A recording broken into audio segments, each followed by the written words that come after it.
지은호는 자신의 추억이 담긴 장소, 도심 외곽의 작은 숲으로 가는 길을 필사적으로 달렸습니다. 그녀의 심장은 불길한 예감으로 미친 듯이 뛰었습니다. 해가 지기 직전의 시간, 노을빛이 숲의 나무들 사이로 길게 드리워지는 순간 그녀는 마침내 한우진을 발견했습니다. 숲은 고요했고 그 고요함이 주는 처절함은 지은호의 공포를 더욱 증폭시켰습니다. 우진은 그들이 어린 시절 함께 비밀을 속삭이던 커다란 느티나무에 맥없이 기대어 쓰러져 있었습니다. 그의 창백한 얼굴 위로 마지막 햇살이 섬광처럼 부서졌고 그 모습은 마치 고립된 성인의 비극적인 초상과 같았습니다. 얕고 불규칙적인 호흡, 그리고 이미 식어버린 몸. 우진은 고성이의 마수에서 벗어나고자 병원을 탈출했지만 그의 병든가는 이 아름다운 숲속에서 처절하게 그 생을 거부하고 있었습니다. 지은호는 곧바로 이성을 되찾았습니다. 그녀는 우진에게 달려가 그의 몸을 지탱하며 119를 누르려 했으나 우진의 손이 간신히 그녀의 팔을 붙잡았습니다. 그의 눈빛은 숲을 가르는 마지막 햇살만큼이나 간절했고 병원에 돌아가면 안 된다는 필사적인 메시지를 보내고 있었습니다. 지은호는 직감했습니다. 우진이 탈출한 병원은 고성이의 눈이 닿는 곳이며 그곳으로 돌아가는 것은 고성이의 손에 우진의 생명을 바치는 것임을. 그녀는 순간 며칠 전 늦은 오후 박진석 회장이 자신을 갑자기 찾아온 순간을 떠올렸습니다. 박 회장은 지은호에게 고성이가 자신의 친모이며 간 이식 강요와 쌍둥이 남매의 비극적 운명 모두 고성이의 악의적인 욕심에서 시작되었음을 고백했습니다. 지은호 씨, 나는 당신에게 평생 씻을 수 없는 죄를 지었습니다. 이제 모든 것을 바로잡아야 합니다. 그녀가 당신과 우진이를 이용해 자신의 제국을 지키려 하는 것을 더 이상 두고 볼 수 없습니다. 그는 지은호에게 고성이의 비자금 관련 자료와 비서에게 받은 녹취록을 내밀었습니다. 회장님, 저는 회장님의 복수가 아니라 저의 복수를 원합니다. 저는 저의 의지로 우진을 구하고 고성이를 끌어내릴 것입니다. 이 만남에서 두 사람은 지은호가 고성이에 간 이식 강요를 수락하는 척 연기하는 동안 박 회장은 고성이의 모든 사적 범죄 증거를 확보하는 최후의 작전에 합의했습니다. 그때 지은호는 119 대신 유일하게 믿을 수 있는 조력자인 박진석 회장에게 떨리는 목소리로 상황을 전했습니다. 박 회장은 즉시 자신의 주치의와 사설 보안팀을 소집하여 고성이의 추적을 따돌릴 극비구출 작전을 개시했습니다. 지은호는 안전가옥에서 우진의 곁을 떠나지 않았습니다. 혼미한 의식 속에서 우진은 지은호에게 마지막 복수 의지를 전했습니다. 그는 힘겹게 속삭였습니다. 은호야, 나의 희생이 어머니의 몰락을 위한 최후의 증거가 되게 해줘. 지은호는 그의 차가운 손을 잡고 눈물을 흘리며 맹세했습니다. 우진아, 너는 살아야 해. 내가 반드시 고성이를 끌어내리고 너에게 평화를 돌려줄게. 그녀의 눈빛은 더 이상 슬픔이 아닌 고성이의 파멸을 향한 냉철한 결의로 타올랐습니다. 이 고립된 공간에서 두 남매의 운명은 하나가 되어 복수의 시계는 멈추지 않고 돌아가기 시작했습니다. 그리고 그 시계의 태엽을 누가 끝까지 감을지 드디어 드러납니다. 한우진의 실종은 고성이가 완벽하게 통제하던 삶의 균형을 한순간에 파괴했습니다. 그녀는 갤러리 이사장으로서의 우아함과 교양 뒤에 숨겨왔던 광기와 히스테리를 폭발시켰습니다. 우진의 탈출 소식은 고성이에게는 단순한 의료사고가 아닌 자신이 쌓아 올린 모든 제국의 기반이 흔들리는 치명적인 위협으로 느껴졌습니다. 그녀는 갤러리 VIP 명단을 총동원하여 우진을 찾기 위한 사설 정보망을 가동했고 평소 거래하던 해외 컨설턴트에게 연락해 우진을 병원으로 강제 이송시키기 위한 불법적인 구금 명령까지 내리려 했습니다. 이는 사적인 목적을 위해 공적인 갤러리 권력을 남용하는 명백한 범죄 행위였습니다. 그녀는 지은호와 박진석 회장을 끊임없이 의심했지만 이 두 사람의 완벽한 이중생활 연기 덕분에 결정적인 단서를 잡지 못하자 더욱 광분했습니다. 자신의 계획이 실패할 위기에 처하자 고성이는 이성을 잃고 자신이 비밀리에 축적한 천문학적인 사적 자산을 무기처럼 사용하기 시작했습니다. 갤러리의 금고가 아닌 개인 명의의 비밀 금고가 그녀의 마지막 보루였습니다. 그녀의 광기는 가장 가까운 희생양인 딸 박영나를 향했습니다. 고성이는 박영나가 아버지와 비밀리에 연락하고 있다는 것을 눈치채고 감금된 방에 들이닥쳐 잔혹한 폭력을 행사했습니다. 박영나, 내가 감히 나를 배신해? 내 오빠의 탈출을 도왔다면 너의 미래는 없다. 내가 너를 낳고 키운 것은 내 뜻대로 살게 하기 위함이다.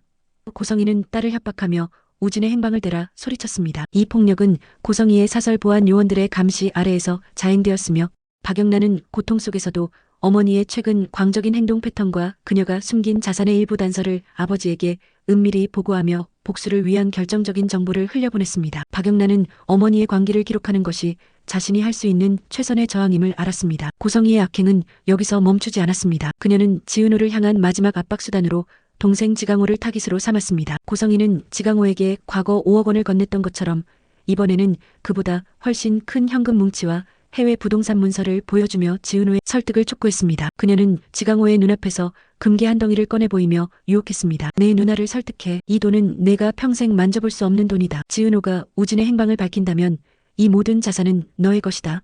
이 장면은 고성이가 자신의 비밀 자산을 얼마나 쉽게 범죄에 활용하는지 적나라하게 보여주었습니다. 그녀는 정순의 식당까지 찾아가 자신의 사설, 인력들을 동원해 식당의 명예를 실추시키고 지은호에게 압박을 가했습니다. 그녀는 이 모든 자산을 이용해 사건을 은폐하고 증인들을 매수하여 해외로 도피할 극비 계획까지 세우기 시작했습니다. 그녀는 이 나라는 결국 돈으로 움직인다고 확신하며 자신의 비밀 금고 속에 있는 금괴, 수백억 대의 부동산 등기증, 달러 뭉치 등이 자신을 안전하게 지켜줄 것이라고 믿었습니다. 하지만 그녀가 쌓아올린 비밀의 성은 박진석의 손에 의해 내부부터 증거 보관함으로 바뀌고 있었습니다. 박진석 회장은 고성희의 회사 경영 관련 혐의가 없다는 사실을 정확히 알고 있었기에 그녀를 무너뜨릴 유일한 약점은 그녀가 극도로 숨겨온 사적인 비밀 자산임을 확신했습니다. 한우진의 생명이 위독하다는 최종 통보는 박 회장에게 복수 시계를 발동시킬 마지막 신호탄이 되었습니다. 그는 더 이상 증거를 모으는데 시간을 낭비할 수 없었습니다. 박 회장의 목표는 지은호와 한우진의 수술 성공과 고성희의 사회적,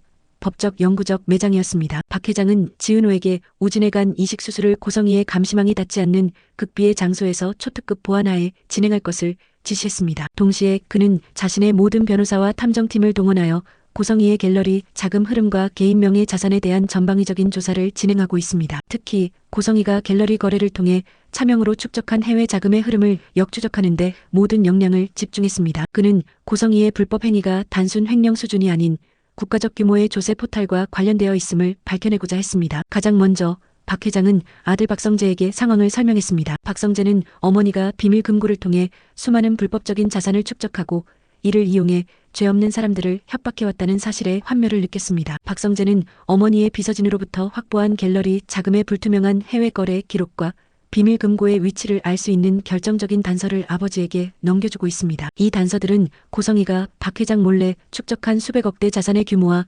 불법적인 출처를 입증하는 데 결정적인 역할을 할 것입니다. 박성재는 이 정보를 넘기면서 어머니의 탐욕이 결국 어머니를 파괴할 것입니다. 이것이 제가 어머니에게 할 수 있는 마지막 단죄입니다. 라고 말하며 괴로워했습니다. 박 회장은 고성희의 악행 증거 지은호에 대한 간 이식 강요, 지강호에게 현금 5억을 건넨 행위 기록, 정순 식당 테러 영상, 박영나 폭행 감금 증거와 함께 박성재의 정보를 바탕으로 침투팀을 동원해 확보한 고성희 명의의 비밀금고, 속금괴, 부동산 단기증, 대규모 현금 다발 사진 등을 모아 최종 증거물 패키지를 완성했습니다. 이 증거들은 고성희를 단순한 악녀가 아닌 권력을 이용해 사적인 부를 축적하고 이를 범죄 행위에 사용한 중대한 범죄자로 낙인 찍을 것입니다. 박 회장은 곧바로 언론과 검찰에 고성희의 모든 사적 범죄 혐의 및 불법 자산 축적 사실을 고발할 준비를 마쳤습니다. 그는 모든 증거를 고성희가 가장 아끼는 갤러리의 개관 기념일에 맞춰 공개하는 것으로 계획을 굳혔으며 그의 복수는 고성희가 가장 자부심을 느꼈던 자신의 명예와 부를 짓밟는 형태로 전개될 예정입니다. 박 회장은 체포 후 고성희의 모든 자산을 몰수하고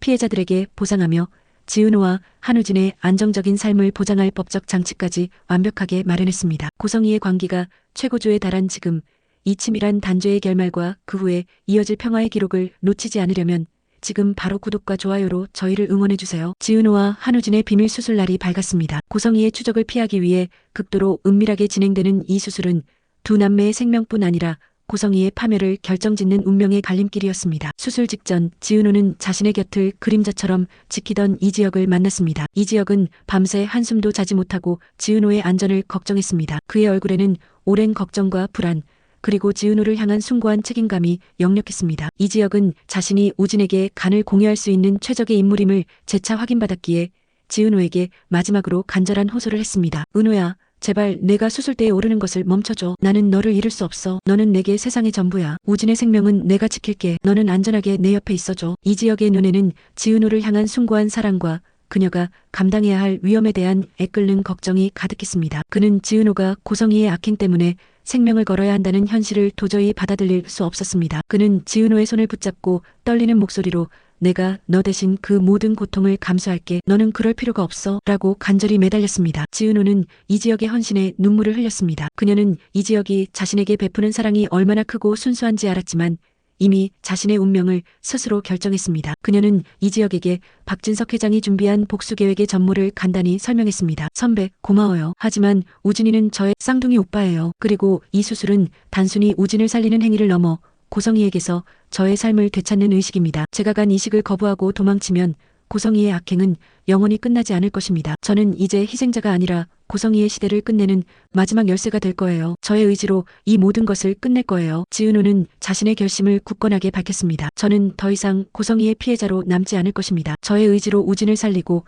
저의 삶을 개척할 것입니다. 이것이 고성희에게 가하는 가장 큰 복수이자 저의 새로운 시작입니다. 그녀는 이 지역의 희생을 거절하고 그의 얼굴을 감싸 안으며 짧고 단호한 입맞춤을 했습니다. 지은호가 수술실로 향하는 동안 이 지역은 복도에 멈춰서서 그녀의 뒷모습을 바라봤습니다. 그는 그녀의 강인한 의지에 깊은 존경을 표했습니다. 그는 수술실 문이 닫히는 순간까지 눈을 떼지 못했습니다. 이 지역은 비록 수술대에 오르지 못했지만 병동 밖에서 지은호의 수술이 끝날 때까지 단 한순간도 자리를 떠나지 않고 그녀의 무사를 기원했습니다. 그는 벽에 기대어 지은호가 무사히 나오기를 간절히 기도했고 박 회장에게 받은 연락망을 통해 고성희 측의 움직임을 주시하며 지은호와 한우진을 간접적으로 지켰습니다. 그의 헌신적인 사랑은 이 절박한 순간에도 지은호에게 가장 큰 힘이 되어주었습니다. 수술실의 차가운 철문이 닫히고 지은호와 한우진의 운명을 건 긴 싸움이 시작되었습니다. 지은호와 한우진의 수술이 극비리에 시작된과 동시에 박진석 회장의 단죄 시나리오는 한치의 오차도 없이 실행되고 있습니다. 박 회장은 진화 패션 사옥에서 긴급 기자회견을 열고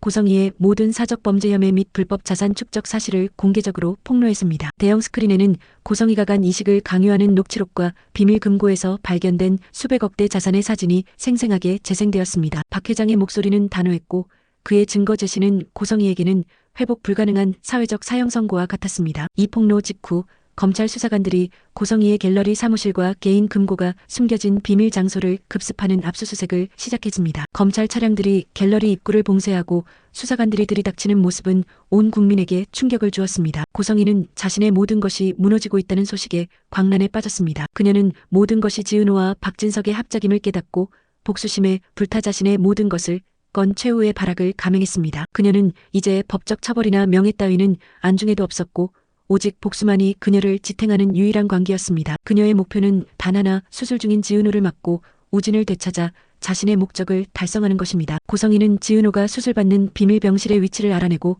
자신의 차량을 몰아 병원으로 질주했습니다. 그녀의 얼굴은 이미 이성을 잃은 광기의 화신이었습니다. 그녀는 마치 영화 속 악당처럼 모든 교통법규를 무시하고 속도를 올렸습니다. 그녀는 자신의 차를 앞세워 병원 진입로를 봉쇄하려 했지만 박진석 회장이 미리 배치한 사설 보안팀이 그녀의 차량을 가로막았습니다. 보안팀 요원들은 고성희의 차량을 완벽하게 포위했고 고성희는 차 안에서 소리를 지르며 격렬하게 저항했습니다. 몸싸움이 벌어지는 극도의 혼란 속에서 그녀의 긴급 체포 소식이 뉴스 속보로 현장에 울려 퍼지기 시작했습니다. 이 지역은 병원 밖에서 이 모든 상황을 목격하며 고성희가 수술실 근처로 접근하는 것을 막는 데 일조하고 있습니다. 수술실 앞 복도는 정적이 감도는 성역이었지만 밖에서는 고성희의 절규와 보안팀의 고함이 뒤섞인 혼란이 펼쳐졌습니다. 과연 이 지독한 복수극의 끝은 어디일까요? 지은호는 수술실에서 무사히 돌아올 수 있을까요?